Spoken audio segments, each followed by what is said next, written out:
Hello, everyone, and welcome to episode 242 of the True Crime All the Time Unsolved podcast. I'm Mike Ferguson, and with me, as always, is my partner in true crime, Mike Gibson. Gibby, what is going on with you? Hey, man, I'm doing okay. How about yourself? I'm doing very well. Yeah? You know, getting ready for the holiday season. My daughter is home from college. That's exciting. That is exciting. But still got a lot of presents to buy, a lot of things to do, a lot of places to go.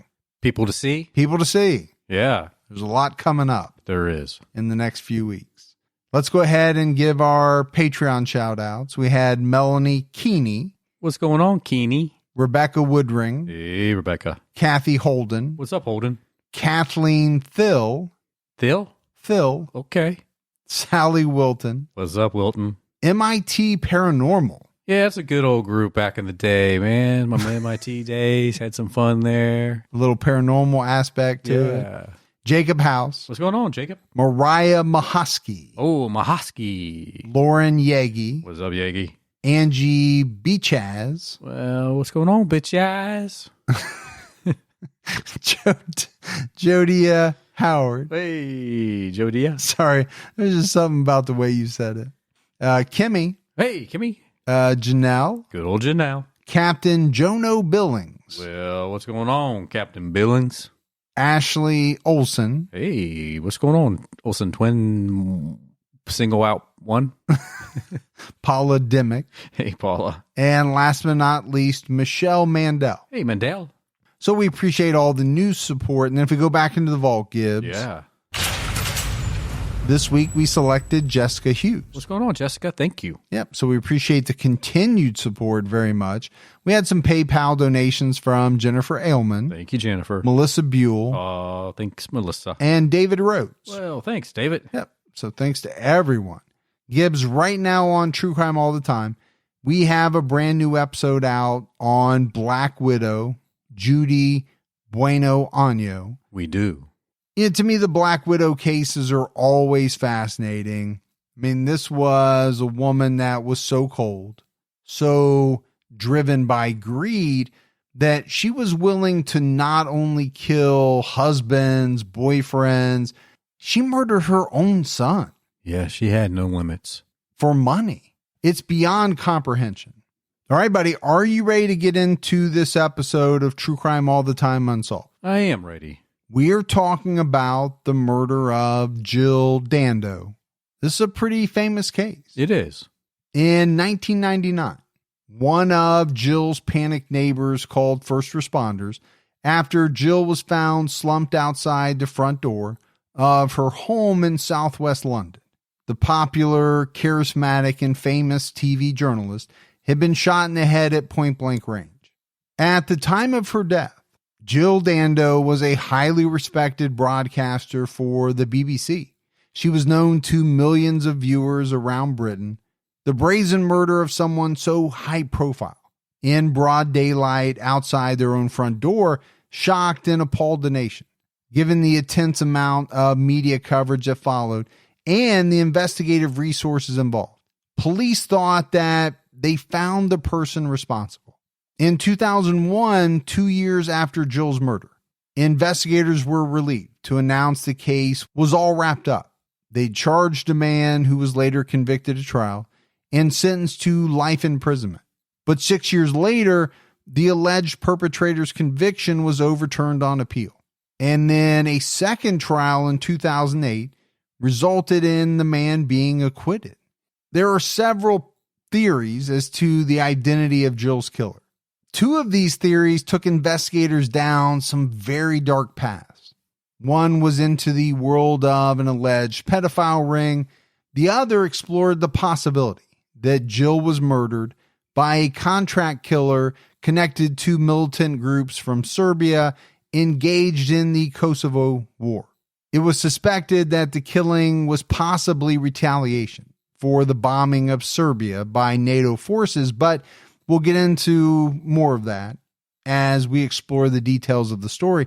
Ultimately, though, more than 20 years later, much to the devastation of Jill's family, her friends, colleagues, and the public, detectives are no closer to solving the mystery of who shot her or why.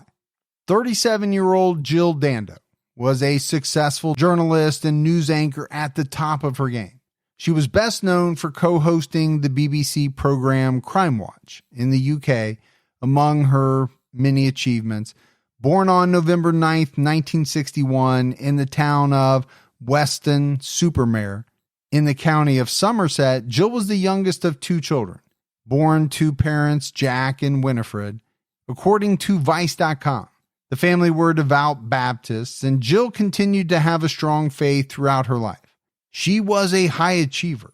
From early on in life, she became the head girl or school captain, and she excelled at her studies. Clearly, she had that type of personality to get where she did later in life. Yeah, I get the sense that she was a go-getter. Yeah. Right? And you know people like that. I don't want to say they're a cut above. They're just very hard workers.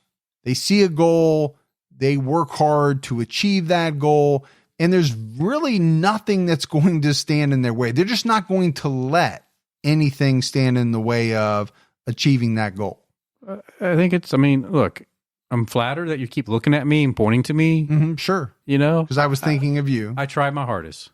According to the Weston Mercury newspaper, by age 17, Jill was volunteering at Sunshine Hospital Radio in Weston-super-Mare. She then enrolled in a journalism degree at South Glamorgan Institute of Higher Education in Cardiff, in Wales. Following in the footsteps of her father and brother, upon graduation, Jill cut her teeth by working at the local newspaper. In 1985, she moved on to broadcast journalism, landing her first news reading job for regional BBC Radio, Britain's national broadcaster. 3 years later, 26-year-old Jill was promoted to a national television role. Jill's face was the one viewers saw on BBC hourly news bulletins until the mid-90s. So, 26 years old. It really was an achievement because not only was she popular in Britain, but a lot of people turned to the BBC News in other countries. So she had that fame and notoriety as well. She took on other hosting roles, including the BBC's news morning time slot, the 1 p.m. and 6 p.m. news. She also hosted a travel show, as well as the true crime series Crime Watch. That's one busy woman. Well, that's kind of how you make your dreams come true. Right? You put in the work, you put in the effort, and good things happen. Jill's talent, professionalism, and down-to-earth, engaging personality endeared her to viewers, and she received the BBC's Personality of the Year award in 1997. Now, on the personal side, in late 1997, Jill fell in love with a man she met on a blind date. He was a gynecologist named Dr. Alan Farthing. The two were smitten with each other. They fell in love, and they became engaged in early 1999. According to the Standard newspaper, the pair began making plans to wed in September that year and to start a family. So Gibbs, it sounds like she had found love. Yeah. Her personal life was going very well. Her professional life was also going very well. She was due to host the British Academy Television Awards in May of 1999. So everything's firing on all cylinders. Yeah, and she's got a lot going on, but a lot of good things in her life. According to the Times newspaper, at the time of her murder, Jill owned a 2-story home in the redeveloped southwest London suburb of Fulham, which she'd purchased 5 years earlier. She didn't live there anymore as she was in the process of selling the house. Instead, she had moved into her fiancé Alan's place in the West London suburb of Chiswick, not all that far from Fulham. According to The Guardian, on April 26, 1999, Jill awoke at Alan's house. On the drive back to her home, she stopped at a gas station and then a shopping center in nearby Hammersmith. Jill was looking forward to her appointment that afternoon for her wedding dress fitting. She arrived at her home and got out of her car at around 11:30 a.m. She walked up the path and was about to unlock her front door when an unknown assailant approached her, This person seized Jill from behind, shoved her onto the ground, and then pressed a gun to her head and shot her once in her temple. The killer released his grip, and Jill's lifeless body slumped on her doorstep as blood poured from the wound in her head. And then the killer calmly and quietly left the scene. But it was another 15 minutes before a female neighbor made the shocking discovery and called the police and an ambulance. Jill was rushed to the hospital, but it was too late. The autopsy revealed that the killer had shot Jill using a 9mm short caliber semi-automatic pistol. Gibbs, I think what we would call here in the United States, a .380. Over there, they call it 9mm short. In Germany, it's called 9mm Kurz, I think, something like that. So everybody's got their own name. Yeah, but it's a similar round. They just have different names for it. According to The Guardian, the bullet exited the other side of Jill's head. So basically, instead of using a silencer, it was theorized that the killer essentially achieved the same effect of suppressing the sound of the gunshot by pressing the end of the gun onto Jill's head and firing. You sometimes see that in movies where, shooters use a pillow. Yes. Or they use something to try to lessen the noise. Now, it was also said that this most likely prevented the killer from being spattered with blood. Unfortunately, by the time first responders had left the crime scene, it was too contaminated to allow much forensic evidence to be gathered. So, that's an interesting statement, and probably one that we don't talk about all that much. You have first responders whose main goal is to what? Save lives. Yeah. Now, do they know about contaminating crime scenes? Yes, I'm sure they do. I'm sure at some level that is part of their training.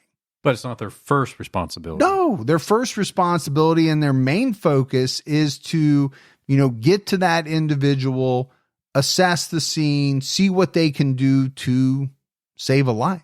Yeah, that's the priority. Unfortunately, I can see where that can sometimes result in crime scene contamination.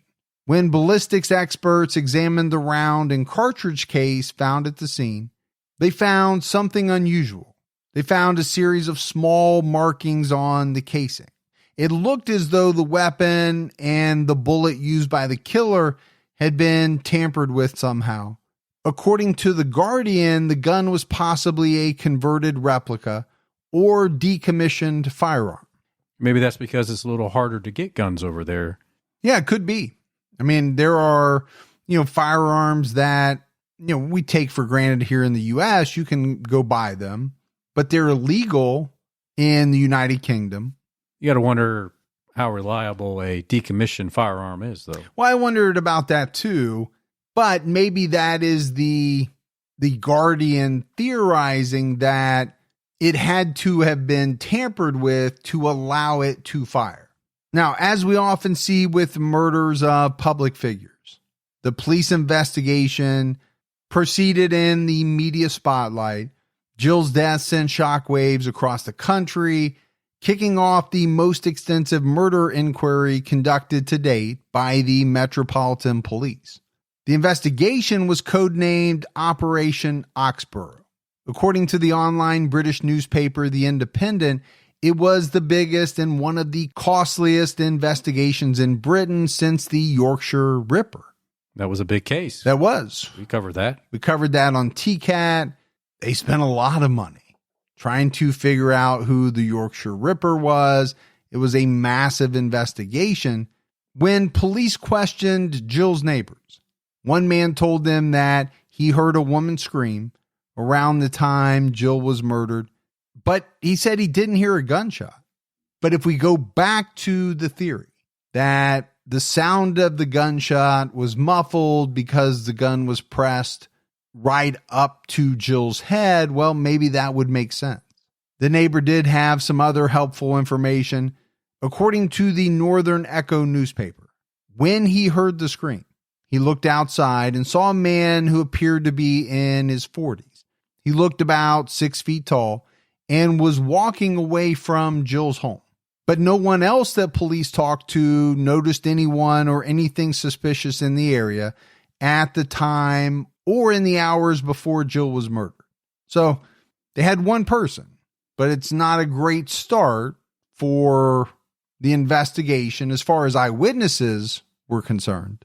Yeah, at this point, they only have one simple description of somebody. Yeah, it's not much to go on, right? 6 feet tall in his 40s. Well, how many people in the area are about 6 feet tall and in their 40s? Yeah. Probably a bunch. There you go. Now, how many of those people were walking away from Jill's home? Not many. Yeah. So if you can get to that person, well, then you've got something. So police set about trying to figure out who killed Jill Dando. It was a tough go, Gibbs. I think when you think about a normal murder investigation, let's say of a non-celebrity. Okay, you're starting with family, significant others, friends, and then you're branching out from there. Right. Now you have a person who is known to a large population. You're going to do the same thing because I think you always do. You work inside out. Right. You first have to wonder, was this someone that Jill knew? Was it someone that she had recently met? But we said it, right? She was a household name across the country. Everyone knew her face. If someone felt that maybe she'd offended them or just plain decided they didn't like her. Which happens. It does happen. And celebrities get stalkers. We know that. I guess to me, is when I'm comparing this investigation to other unsolved homicides of non-celebrities, it does seem more daunting, I think, here, right? Because it opens up a number of different avenues that you probably don't have in other types of homicide cases. You could be looking at a suspect pool that is very, very large. Which means the investigators are going to have to work a lot harder. Well, one thing I know for sure is that there would have been a tremendous amount of pressure, right, from the public to solve this case. The more high profile the case, I think the more pressure that the police are going to be under. And then on top of that, you have the media as well as the public who are going to heavily scrutinize every move that they make. But police didn't have to wait long for a solid lead. After Jill's murder, the BBC received several phone calls from anonymous callers with Eastern European accents claiming responsibility for the murder. The callers stated that Jill had been murdered in a revenge killing by Serbian militant groups. And I think, Gibbs, police had to take these claims seriously based on what was happening at the time. The Kosovo War in the former country of Yugoslavia had just begun in January, with Serbian forces clashing with Kosovo Albanian rebels. NATO stepped in 2 months later, undertaking airstrike campaigns to force the Serbs to withdraw. As detailed by The Independent, Britain was part of this NATO coalition. So international relations between Britain and Serbia were on edge. Serb extremists were known for executing anyone from a nation questioning their authority, and they were also known for targeting journalists of enemy countries in highly secretive and carefully coordinated attacks. They also had a pretty easily identifiable MO. Reporters were killed where they should have felt the safest, their own homes. The killers didn't enter the property, but instead lay in wait for their target to walk out the front door or as they were approaching it upon arriving home. According to the Daily Telegraph newspaper, one reporter in the Serbian capital of Belgrade was assassinated in this fashion just days before Jill was killed in the exact same manner. Yeah, I remember when all this was going on back in that time, 1999. It was terrible. It was all over the news. Yeah, it was terrible. There's no doubt about it. But I want to go back to these calls, right? Claiming responsibility. Well, if you have other instances of journalists being killed in pretty much the exact same fashion, you have to take those claims very seriously. Yeah, they have to take it seriously, like you said. I mean, there's always a chance it could be one of these groups that like to claim responsibility for any tragic event for their own cause. Yeah, we know that does happen. All right, Gibbs, let's take a quick break to talk about some of our great sponsors. First up is Simply Safe. If you've ever wanted to make your home feel safer, there is no better time than now. This week, our friends at Simply Safe are giving True Crime All the Time listeners early access to all their holiday deals. It's 40% off their award-winning home security. You've heard me talk about it. I've used Simply Safe for 4 or 5 years now. We love Simply Safe because it has everything you need to make your home safe. Indoor and outdoor cameras, comprehensive sensors, all monitored around the clock by trained professionals who send help the instant you need it. It was even named Best Home Security Systems of 2021 by U.S. News and World Report. These are Simply Safe's biggest discounts of the year. You can get a complete home security system starting at just over $100. There are no long-term contracts or commitments. It's a really easy way to start feeling a bit more peace of mind. But you have to hurry. Supplies are limited. Take 40% off at simplysafe.com/TCAT today. Go to simplysafe.com/TCAT. Folks, let's face it, there's no doubt that some of us have fears that keep us from seeking help with our mental health. Some of that is just fear of opening up to a stranger. But meeting with the therapist to work on your mental health is just as helpful as hiring a personal trainer to work on your physical health. And the positive impact can be just as life-changing. Talkspace makes it possible to speak with a licensed therapist right from your phone, tablet, or computer. Their app puts you in a private room with just you and your therapist. You can send messages 24/7 and get replies throughout the day, so there's no need to wait for a weekly appointment. Whether you struggle with anxiety, depression, self-doubt, or anything else, Talkspace gives you access to the help you need to move forward. Getting professional help isn't weird, it's not weak, it's smart. Talk to someone who's trained to help you make lasting progress. Join Talkspace today and start moving forward with a single message. Just visit Talkspace.com and get $100 off your first month when you use promo code TCAT at sign up. That's $100 off at Talkspace.com, promo code TCAT. And last in this segment, let's talk about June's Journey. Who gets tired of a good whodunit? I know I don't, and that's why I love June's Journey. It's the perfect escape for me between research, writing, all of the things that go into the podcast. You play as June Parker, an amateur detective investigating a series of mysteries full of twists and turns around every corner. This is a game that has you putting your powers of observation to the test.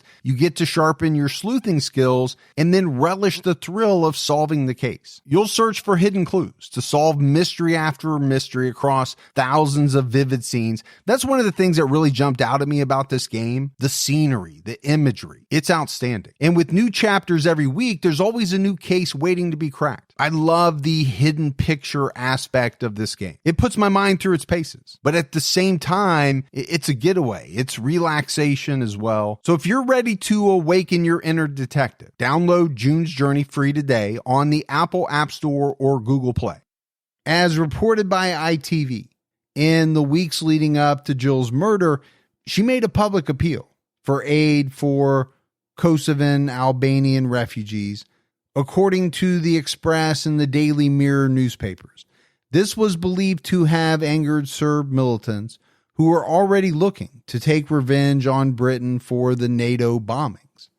And I think authorities thought, with travel around Europe being relatively easy due to the size of the continent, it wouldn't have been hard for Serbian groups to outsource their assassination missions to Serbs based in other countries.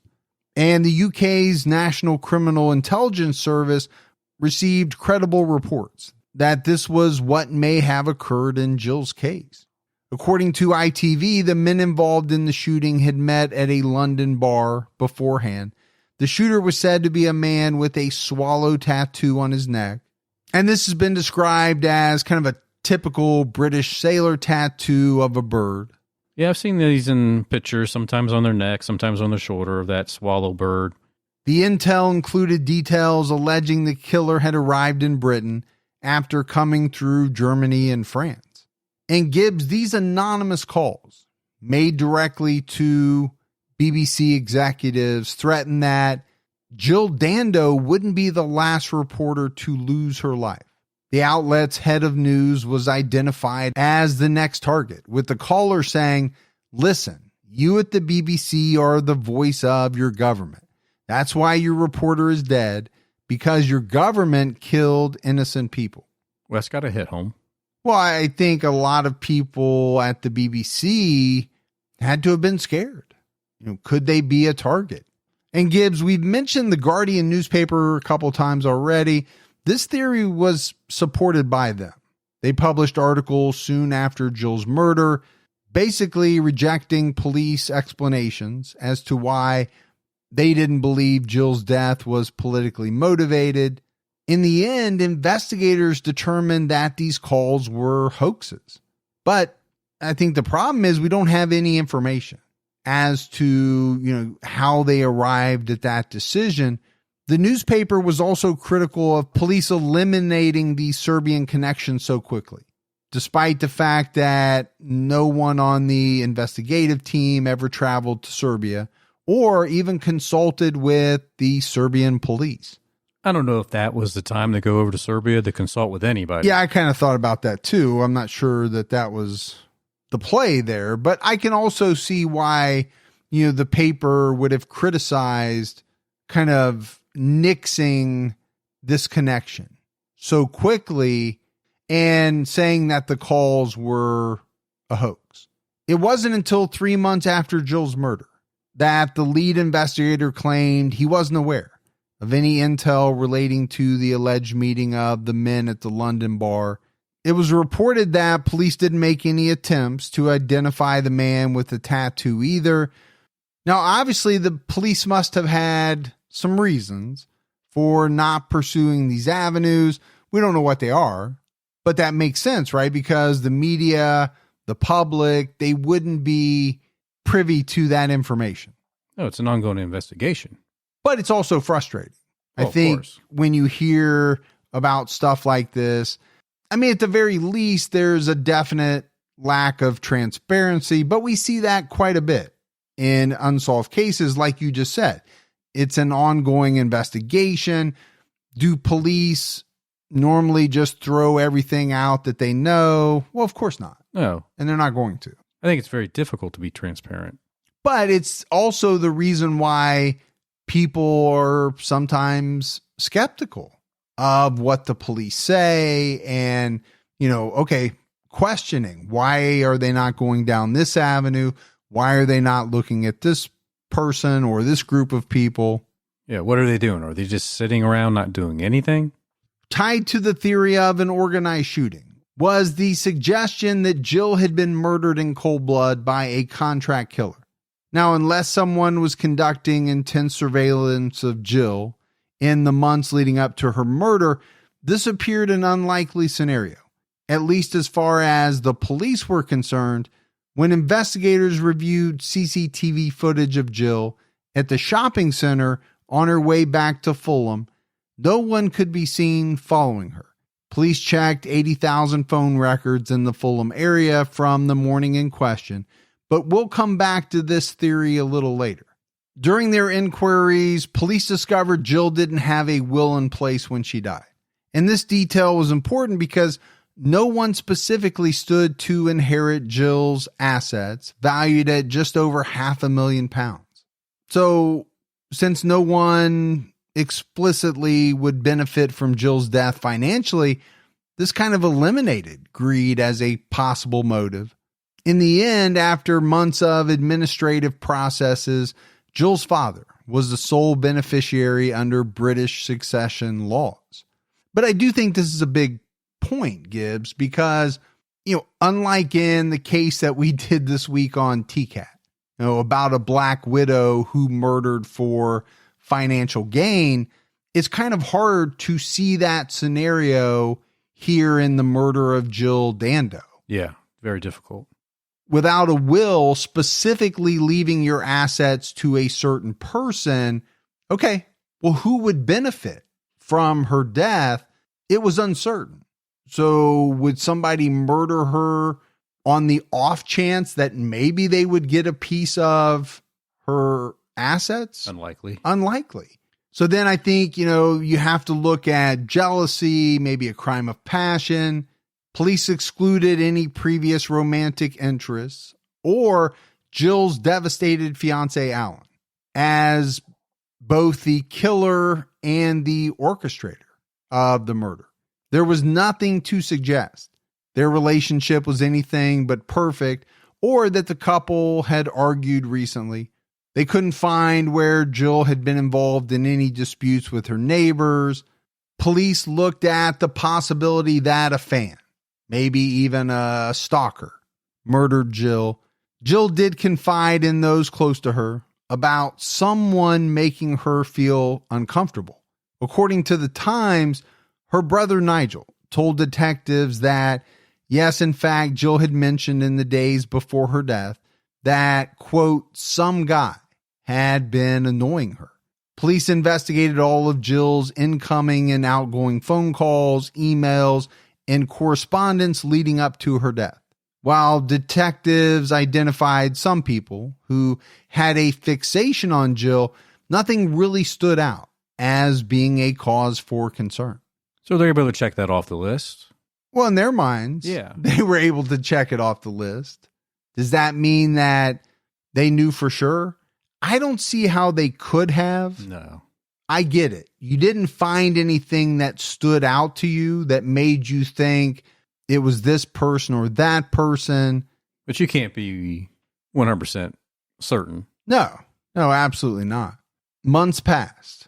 According to the Express newspaper, investigators took over 1,000 formal statements and contacted more than 2,500 people. Over 7,000 phone calls had been received providing information.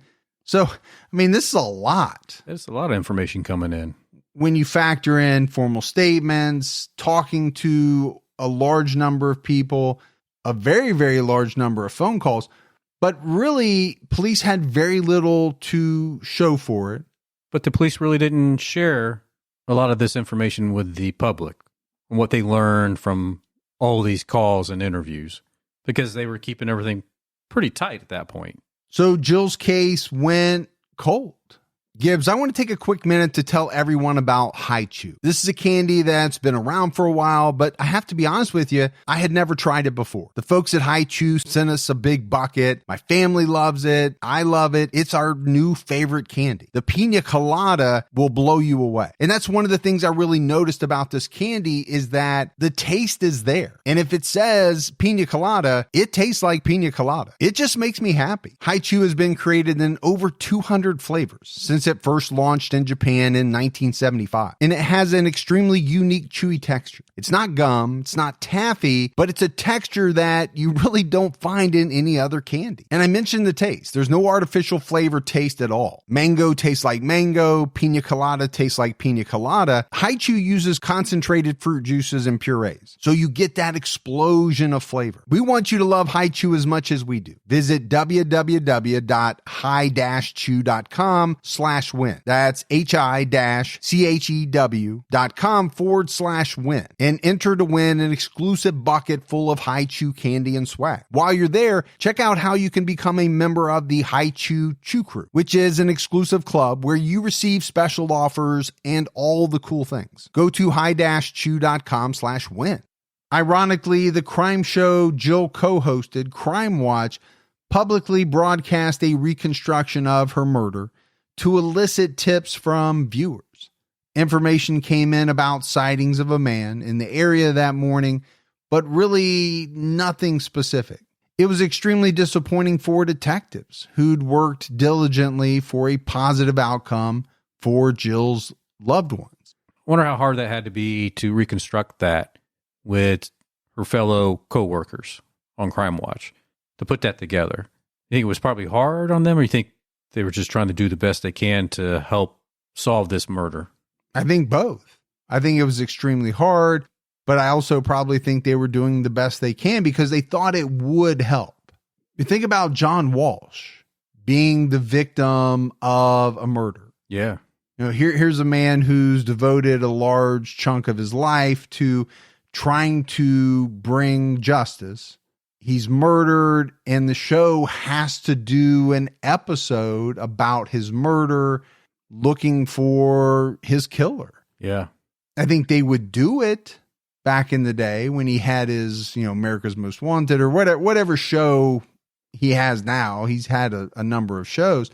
It would be extremely tough for anyone involved. But at the same time, my thought is they would think this is what John would have wanted. And if it brings in one tip, then it was well worth it. Yeah. But it couldn't be easy for anybody involved in the show. And I'm sure it wasn't for anyone involved with Crime Watch either. One theory that the public wasn't aware of at the time was the suggestion that Jill had not only been gathering evidence about the alleged existence of a pedophile ring at the BBC, but had given the results of her undercover investigation to BBC senior management. The theory went that someone at the BBC got wind of what Jill had uncovered and killed her to silence her. But the BBC later revealed there was nothing to substantiate this theory. Okay, that jumps out at me a little bit because I'm thinking, if she was investigating people at her own workplace, those same people come out later and say, nope, there's nothing here to substantiate the theory. That doesn't make any sense to me. Yeah. Now, if police came out and said, we checked into it, we couldn't find anything to substantiate the theory, that would be one thing. The first anniversary of Jill's murder came and went with no signs of an impending arrest or really any sort of breakthrough. Police didn't have a murder weapon. Detectives decided to go back and refocus their efforts on residents of Fulham and the surrounding suburbs. They began investigating a theory that Jill's murder had simply been opportunistic instead of some type of sophisticated hit. Police came across a man with learning difficulties named Barry George, who lived only about a half a mile away from Jill. 39-year-old Barry had a criminal record as a convicted sex offender with a pattern of stalking, photographing, and harassing women. He also had a fascination with guns. So, I think just looking at this guy on paper, Gibbs, I'm sure police thought, okay, we need to look at him. He could potentially have had something to do with this. His alibi was unreliable because police learned that he had fabricated it by contacting a local taxi company the day after Jill's murder. Now, none of this, of course, means that he was the killer. There was no evidence directly linking him to the crime, but the investigative team placed him under surveillance, which concluded in Barry's arrest in May of 2000. 3 days later, he was charged with Jill's murder, and his photograph was shown in every newspaper across Britain, but Barry denied knowing Jill or ever having any contact with her. Forensic officers found a microscopic trace of gunpowder residue inside a coat pocket of Barry's, which matched the bullet at the crime scene. A fiber matching a pair of Barry's pants was also found at the scene. The prosecution relied on this evidence at Barry's trial, which occurred in mid-2001, where he was found guilty and sentenced to life. For the police and Jill's family, it was the outcome that they had worked for, that they had hoped for. But for others, including Barry, they felt that it was a case of wrongful conviction. Public debate soon began around whether Barry's conviction was in fact a miscarriage of justice. Barry appealed his conviction, which was upheld, but Gibbs, he was persistent. He appealed again in 2007. This time, the court decided to disallow the forensic evidence consisting of the gunshot residue and the single fiber. It turns out the evidence wasn't as compelling as the prosecution had initially made it out to be. There was a high possibility Barry's coat and pants had been contaminated at the lab, and there was insufficient evidence he'd fired the gun. And then there was the single fiber. The weight given to that single fiber was disproportionate, given the high probability that Barry had possibly picked it up somewhere else. So in late 2007, the court upheld Barry's appeal, overturned his conviction, and they ordered a new trial. Jill's loved ones were, of course, heartbroken. Well, but the investigators had to be upset as well. Yeah, I think they were discouraged. They were frustrated because they were, at a sense, back at square one. Not quite. They were still going after Barry, but they didn't have the same ammunition. So their case wasn't going to be as strong. Oh, there's no way. At Barry's second trial in mid-2008, the prosecution's case was weak and pretty much entirely circumstantial. So I don't think all that many people were surprised when he walked free after being acquitted. But even though the courts let Barry off, the British newspaper certainly didn't. Following his second trial, several tabloid publications, including The Sun and the News of the World, continued to publish stories implying that the court had gotten it wrong. Barry fought back and took legal action in the High Court against the media outlets for defamation and was awarded damages in late 2009. All right, Gibbs, let's take our last break. You know, one of my favorite things about this time of the year is the food. I can never get enough of how amazing everything smells. And speaking of smells, I have to tell you about Native's awesome new holiday-inspired scented products. Native cares about the products you put on your body. They're all about stopping the stink the right way. That's the Native difference. You've heard me talk about Native's legendary aluminum-free deodorant. They have classic and rotating seasonal scents. But right now, you got to try their holiday scented deodorant, body wash, or toothpaste in scents like candy cane, sugar cookie, and fresh mistletoe. Giving the gift of self-care is easy with Native. Build yourself or your loved ones personalized product bundles by mixing and matching 3 of your favorite holiday scented products into a set. So stay merry, happy, and fresh this holiday season. You will love Native's limited time seasonal products as much as I do. Go to nativedeo.com/TCAT or use promo code TCAT at checkout and get 20% off your first order. That's nativedeo.com/TCAT or use promo code TCAT at checkout for 20% off your first order. Oh, the holidays are in full swing. There's a lot of get-togethers, gift planning, and you're trying to juggle work and life schedule at the same time. Schedules get thrown out of whack this time of year. I know mine does, but even when there's this much change in my routine, there's one thing I never have to think twice about, and that's what I'm eating in my day. Daily Harvest has my back with delicious, easy-to-make food that I know is good for me. Daily Harvest delivers delicious harvest bowls, flatbreads, smoothies, and more, all built on organic fruits and vegetables right to your door, and it conveniently stays fresh in your freezer. Daily Harvest takes literally minutes to prepare and never uses preservatives, added sugar, or artificial anything. It's kind of hard to choose a Daily Harvest favorite, but if I had to choose one, my favorite is definitely the broccoli and cheese harvest bowl. I can't get enough of it. Keep it simple during the holidays with Daily Harvest. Go to dailyharvest.com/truecrime to get up to $40 off your first box. That's dailyharvest.com/truecrime for up to $40 off your first box. dailyharvest.com/truecrime. And lastly, let's talk about Air Med Care Network. Listen, in every single episode of True Crime All the Time Unsolved, we dive deep into many unforeseen scenarios. So those of you listening know the unexpected does happen. Well, if a medical emergency arises, an Air Med Care Network membership protects your family and your finances. Air Med Care Network crews provide air medical transport to the nearest and most appropriate trauma center. And as a member, you'll never see a bill for that flight. That's right. Members never pay a dime for transport when flown by an AMCN provider. Health insurance may not cover the full cost of emergency medical air transport. So, when you think about it, this is an important membership to have. It covers everyone in your household for just pennies a day. And right now, True Crime All the Time Unsolved listeners get up to a $50 Amazon or Visa e-gift card when you join. So be prepared with an Air Med Care Network membership. Visit airmedcarenetwork.com/true and use the offer code TRUE. So Gibbs, I think we have to regroup. Where does this leave us regarding potential suspects and motives? We talked about it earlier. There was really only one eyewitness. Jill's male neighbor described to police a man he saw walking away from Jill's home at the time of the murder after he heard a scream. We mentioned it, Gibbs. There's a lot of different theories in this case, some of which we've already mentioned. I think we have to run through them. As we explained, Jill's fiance, Alan, was excluded early on.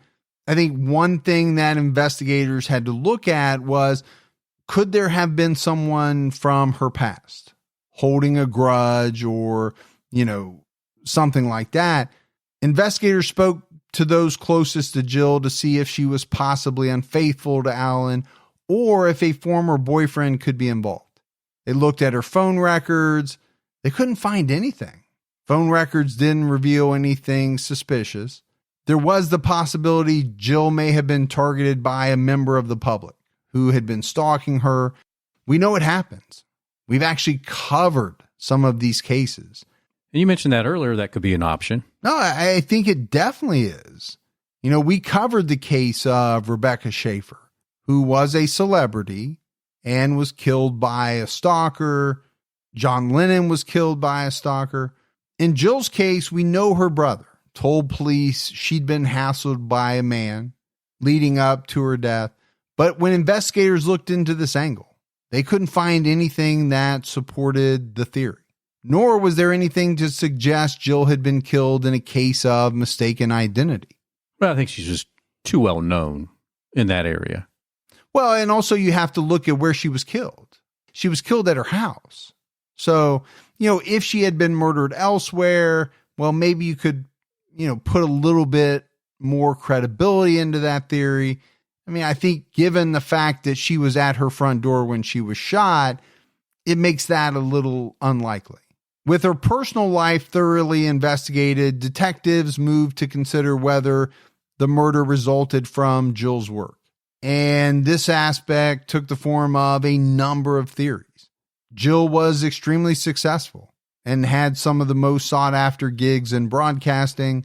Was one of her rivals so jealous that they would go to the extreme of murdering her, essentially murdering their competition? Police spoke with Jill's agent at length, but she had no enemies in the industry. When investigators looked at the kinds of programs Jill presented, they had to entertain the possibility that someone came unhinged enough because they had been convicted due to being featured on Crime Watch. Yeah, that's a possibility. It's always a possibility. They might have arranged for Jill to be murdered out of revenge. And this happens, right? It happens from behind bars. You wouldn't think it's possible, but people behind bars can orchestrate murders. They can have other family members hire hitmen. It does happen. But after investigating this angle, police ruled out this theory. Then we have the contract killer theory, which we touched on quite a bit earlier, which we know police discounted. Part of the reason for this is that we know Jill was living with her fiance by this time, and she was no longer using Fulham as her home base. When she was there, it was infrequent. Investigators felt that a professional killer would have to have intimate knowledge of Jill's schedule and movements to be able to be at her home at the exact time she arrived. And then you have to consider the type of weapon used in the killing. We talked about it, right? Ballistics experts had determined that, this was some type of modified pistol. And that just doesn't seem like a tool that a professional contract hitman would use. Yeah, why would they want to take the risk of it not actually working? Right, because they can get a real pistol. Yeah. If they're a professional. Even if it's illegal, right, they would have the means to obtain a gun. Yeah.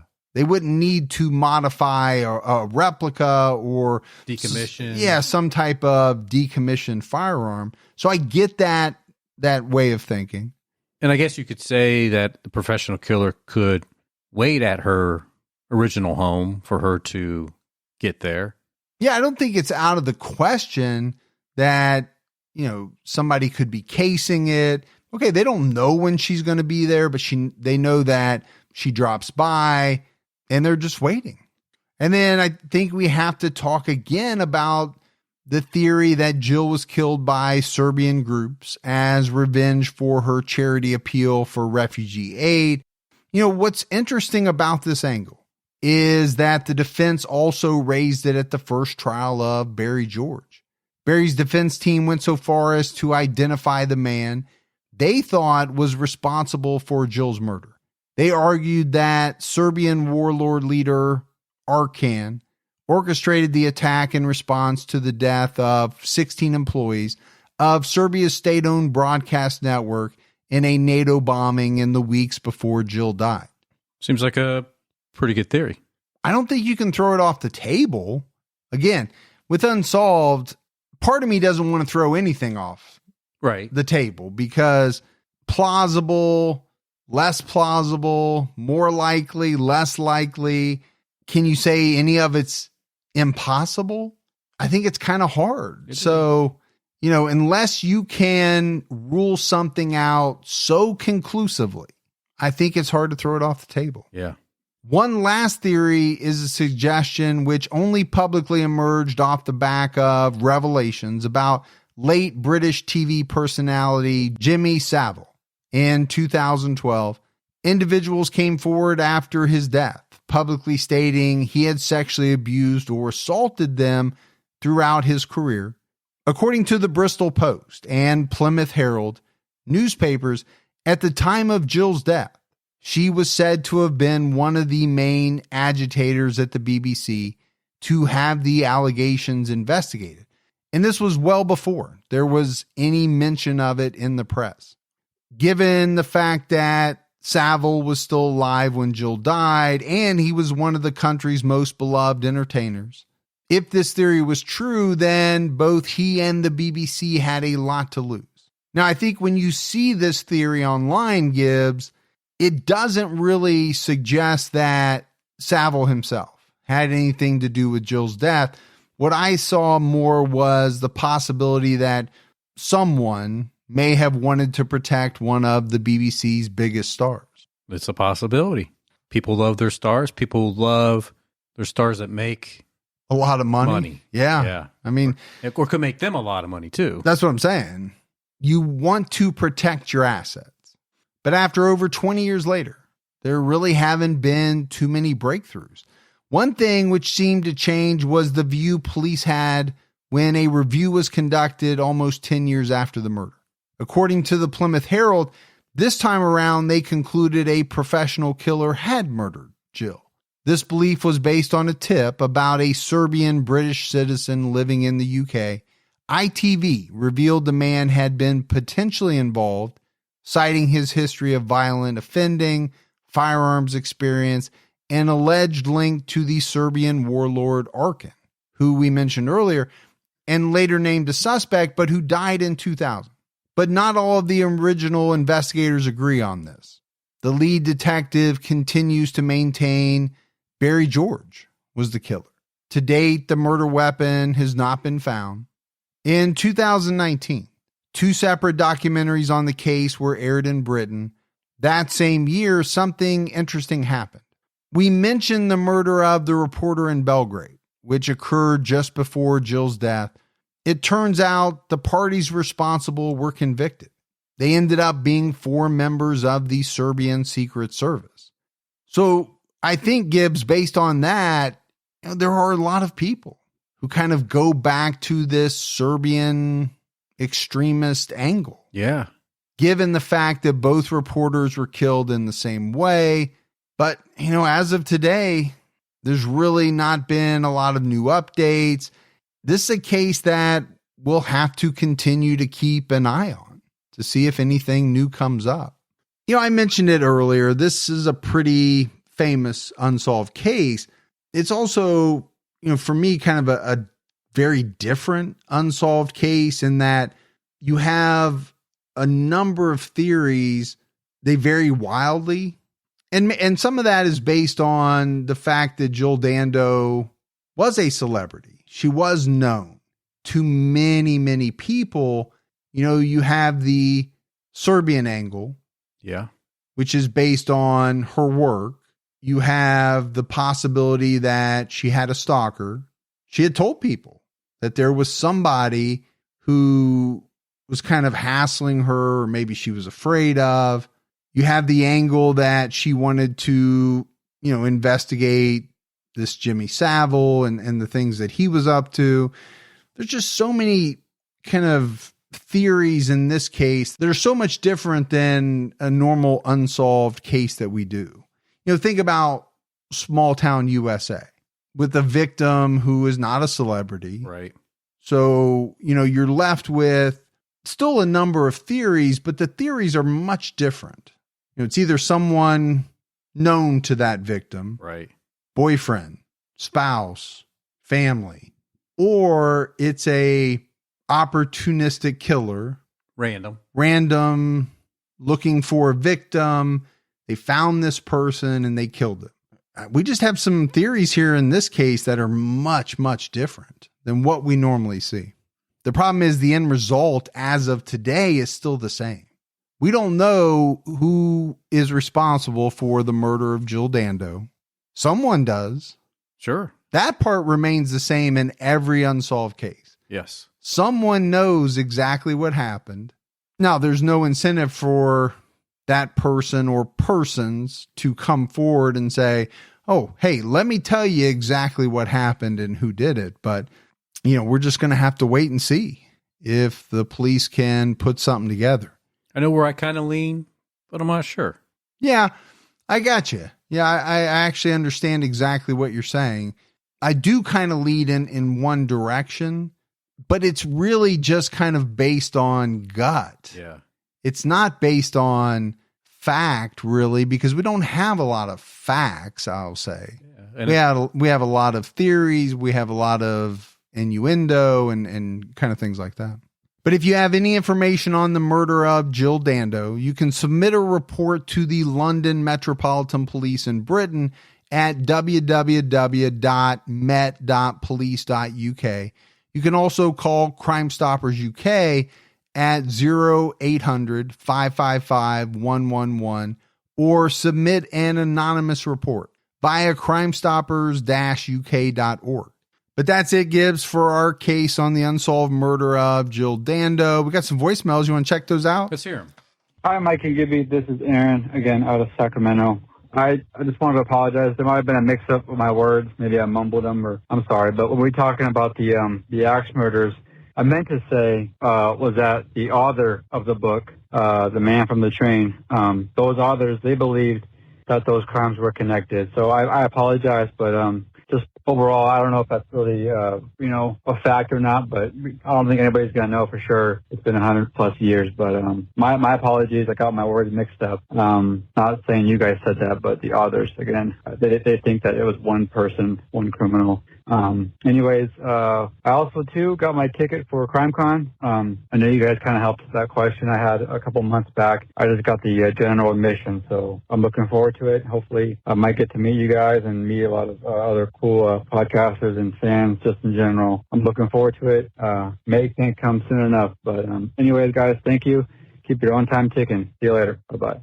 I'm glad he clarified that because I think we questioned whether we said that or what, but absolutely awesome that you got your ticket for CrimeCon. You will see us. We will be there. You will talk to us. You will meet us. It will be great. We'll hang out. I can't wait, Gibbs. I'm really looking forward to it. Me too. Hi, this is Danny. I'm from Maryland on the Eastern Shore. I love your podcast. I listen to you guys all the time. You've gotten me through so many days. The back-to-back between you two is very comical, and I love that you guys just take the time to do these deep dive researches about these cases. It's just awesome. You guys are awesome. And I was just listening to the most recent episode, and you guys are Office fans, and I think that's awesome as well. I have said awesome a lot, so that means it's time for me to get off the phone. Getting nervous for some dumb reason. I hope you guys have a great day, and Merry Christmas, Happy Holidays, Happy New Year's Eve to you, your family, your friends. I hope you guys have a great end of the year. What do you say about that, Nord Dog? Awesome. And we do love The Office. I think I just said on Patreon that I just finished watching the whole series again, and it makes me laugh every time. Yeah. And I find something new or maybe something I forgot, but it does make me laugh. Hello, this is Edith White from Davenport, Iowa again, just listening to the True Crime Unsolved of the George Smith. And my daughter went on a cruise and someone disappeared from her cruise too. And they covered it up, and she thinks that they fell off the boat or was pushed off the boat, but nothing ever came of it. And I just wanted to say I missed you guys. I was watching sorry for the Gibby moment. I was watching Criminology, but missed you guys, so I came back to listen to the Unsolved. You guys keep your own time ticking and stay safe. Thank you. Bye. That's a big fear of mine, falling off the boat into open water. I don't want to be in open water. Are you going to skip the Gibby moment? What are you talking about? That's why I played the voicemail. I didn't hear anything about She that. cracked me up. Sorry I had a Gibby moment there. What? That made me laugh when I first heard it. Hi, Mike and Gibby. My name is Autumn. I am a longtime listener, first-time caller. Just wanted to give you guys a call today because I'm on a 10-hour road trip to Pennsylvania where I just bought a house, and I get to move in tomorrow, so that's super exciting. But anyway, I just wanted to take this time to actually give you guys a call and let you know a couple things. First of all, I was listening to True Crime all the time yesterday, and the next episode didn't play. So I looked down at my phone, and it said no new episodes. So that was a surprise. My jaw pretty much hit the floor when I realized I had caught up.